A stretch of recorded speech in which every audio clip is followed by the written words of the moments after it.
Kyrie no longer wants to play with LeBron. Why not? Well, let me just start with something else. LeBron has a no-trade clause in his contract. So even if the Cavs would go down that road, they can't trade him without his consent. So I don't think that's something that's really in their realm right now. One thing I think you should have to understand is that back in 2014, Kyrie Irving signed a 5-year contract extension with the Cavs, not knowing LeBron James was going to play for them.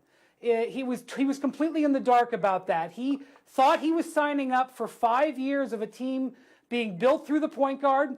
David Griffin had just been named general manager, and he sold him on building a team in Cleveland like he had in Phoenix all the years he was there, where they built around Steve Nash. And that's what Kyrie Irving thought he was signing up for.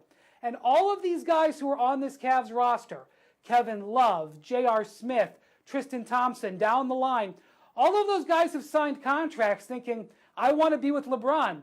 But Kyrie is still on that contract that he signed thinking that he was going to be the leader, the franchise player. And he has talked about this. He talked about this as recently as the finals 1 month ago, how it was difficult for him to balance wanting to be the central player and playing with an all-time great player. And it appears that, at least at this moment, and anybody can change their mind, but at least at this moment, he's decided he wants to do that elsewhere without LeBron.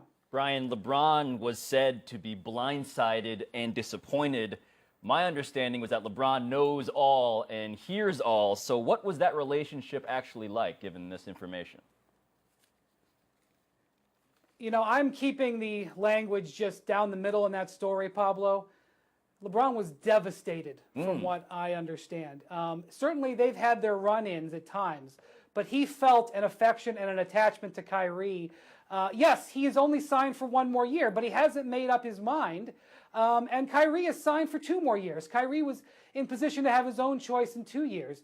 Really, LeBron thought that they were going to come back together and try to beat the Warriors next year. That's what he's focused on. That's what he's planning on doing.